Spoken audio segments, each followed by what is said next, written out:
మీకు ఎప్పుడైనా అనిపించిందా అసలు స్టీల్ని రీన్ఫోర్స్మెంట్గా కాలమ్స్లో, ఫుట్టింగ్స్లో, స్లాబ్స్లో ఎందుకు యూజ్ చేస్తారని? అయితే ఈ వీడియోని చివరి వరకు స్కిప్ చేయకుండా చూడండి. ఈ వీడియోలో నేను అసలు ఎందుకు మనం స్టీల్ని రీన్ఫోర్స్మెంట్గా ఆర్సీసీలో యూజ్ చేస్తామనేది ఈ వీడియోలో నేను క్లియర్గా చెప్పబోతున్నాను.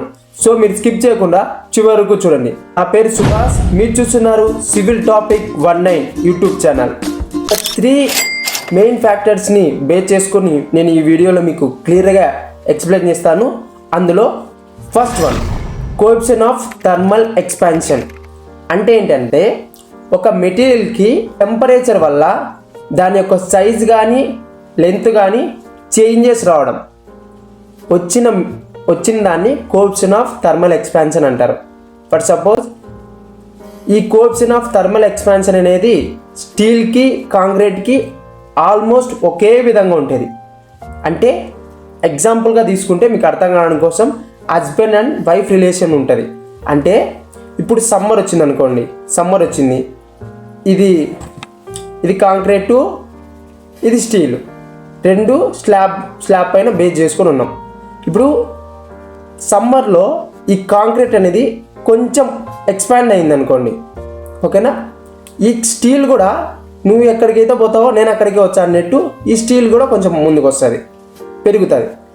వింటర్లో ఈ కాంక్రీట్ అనేది తగ్గింది అనుకోండి, ఓకేనా, ఈ స్టీల్ కూడా తగ్గుతుంది.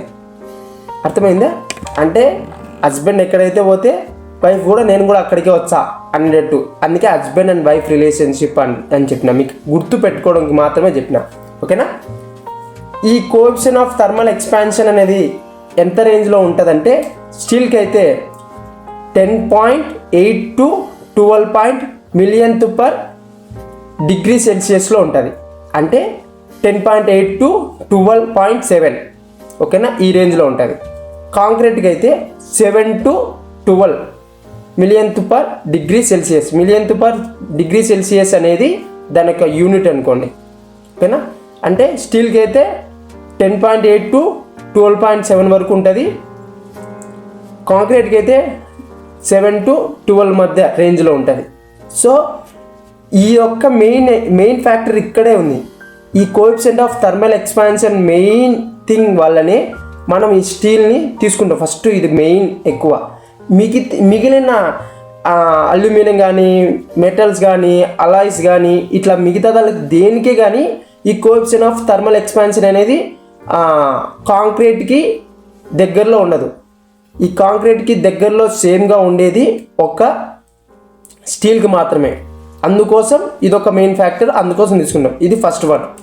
సెకండ్ వన్ వచ్చేసి concrete strong in compression, concrete week in tension. అంటే కాంక్రీట్ అనేది కంప్రెషన్లో స్ట్రాంగ్గా ఉంటుంది, టెన్షన్ జోన్లో వీక్గా ఉంటుంది, ఓకేనా? ఇది ఫర్ సపోజ్ ఇది కాంక్రీటు, ఇది స్టీల్ అనుకున్నాం. ఈ స్టీల్కున్న నేచర్ ఏంటంటే ఈ స్టీల్ అనేది టెన్షన్ జోన్లో స్ట్రాంగ్గా ఉంటుంది, కాంక్రీట్ అనేది టెన్షన్ జోన్లో వీక్గా ఉంటుంది, ఓకేనా? టెన్షన్ జోన్లో కాంక్రీట్ వీక్గా ఉంటుంది, స్టీల్కు టెన్షన్ జోన్లో స్ట్రాంగ్ ఉంటుంది. సో అందుకని ఈ టెన్షన్ జోన్లో వచ్చేసి మనం స్టీల్ అనేది ప్రొవైడ్ చేస్తాం అన్నమాట. ప్రొవైడ్ చేయడం వల్ల ఈ టెన్షన్ జోన్లో ఏదన్నా లోడ్స్, టెన్సైల్ స్ట్రెసెస్ అని డెవలప్ అయినప్పుడు ఈ స్టీల్ అనేది దానికి అడ్డగించి రెసిస్ట్ చేసి అది క్రాక్స్ అనేది ఫెయిల్ కాకుండా చూసుకుంటుంది. ఫర్ సపోజ్ మన టెన్షన్ జోన్లో కన్నా స్టీల్ అనేది ప్రొవైడ్ చేయలేదనుకోండి, పైనుంచి లోడ్ అనేది అప్లై అవుతుంది. అప్లై అయినప్పుడు ఈ టెన్షన్ జోన్లో బెండింగ్ ఫోర్సెస్ అనేవి డెవలప్ అవుతాయి. ఈ బెండింగ్ ఫోర్సెస్ డెవలప్ కావడం వల్ల టెన్సైల్ స్ట్రెసెస్ అనేది డెవలప్ అవుతాయి, ఓకేనా? ఈ టెన్సైల్ స్ట్రెసెస్ డెవలప్ కావడం వల్ల టెన్సైల్ జోన్లో కాంక్రీట్ అనేది వీక్గా ఉంటుంది కాబట్టి క్రాక్స్ అనేవి ఫామ్ అవుతాయి. దాని తర్వాత అల్టిమేట్ ఫెయిల్యూర్ అనేది సడన్ ఫెయిల్యూర్ అనేది జరుగుతుంది. సో అందుకోసం టెన్సైల్ జోన్లో మనం స్టీల్ని ప్రొవైడ్ చేస్తాం. సో ఇది second factor. Then third one, bendability property. అంటే ఏంటంటే ఇప్పుడు మనం సపోజ్ ఒక స్టీల్ రాడ్ అనుకున్నాం. దీన్ని నాకు ఇష్టం వచ్చిన డైరెక్షన్స్లో నేను బెండ్ చేస్తాను, ఓకేనా? బెండ్ చేసిన తర్వాత మళ్ళా ఏ సైజు లెగ్ ఏ కర్వ్ లెగ్ కావాలంటే ఆ కర్వ్ లెగ్ బెండ్ చేసుకోవచ్చు, స్ట్రైట్ చేసుకోవచ్చు, ఎలా పడితే అట్లా దీన్ని బెండ్ చేసుకోవచ్చు. బెండ్ చేసుకునేటప్పుడు దీని యొక్క స్ట్రెంగ్త్లో ఎలాంటి డిఫరెన్స్ అనేది చేంజ్ కాదు. ఓకేనా? ఇప్పుడు ఫర్ సపోజ్ ఇట్లా బెండ్ చేసినాం అనుకోండి, బెండ్ చేసిన తర్వాత దీని యొక్క స్ట్రెంగ్త్ అనేది చేంజ్ కాదు.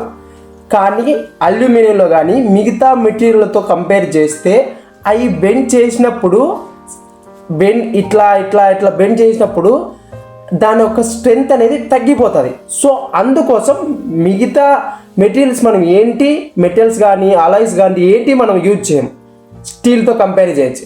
సో స్టీల్కున్న ఇంకో ఫ్యాక్టర్ ఏంటంటే ఇది బెండబిలిటీ ప్రాపర్టీ. ఇది ఎలా బెండ్ చేసినా మళ్ళీ మనము నార్మల్ కానీ స్ట్రైట్ లెగ్ మార్చుకోవచ్చు. ఓకేనా?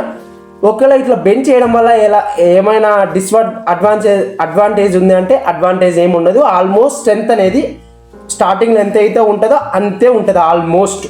ఓకేనా ఫ్రెండ్స్? సో ఈ 3 ఫ్యాక్టర్ వల్ల మనము స్టీల్ని కాలమ్స్లో యూజ్ చేస్తాము, స్లాబ్స్లో యూజ్ చేస్తాము, బీమ్స్లో యూజ్ చేస్తాము. ఓకేనా? సో అందుకని మనం స్టీల్ని రీఇన్ఫోర్స్ మెటీరియల్గా ఆర్సీసీలో యూజ్ చేస్తాను అనమాట. ఈ వీడియో కనుక మీకు నచ్చినట్టయితే నా ఛానల్ని సబ్స్క్రైబ్ చేసి లైక్ చేయండి ఫ్రెండ్స్. మరిన్ని ఇంట్రెస్టింగ్ టాపిక్ కోసం నా ఛానల్ని సబ్స్క్రైబ్ చేసుకోండి. Thank you.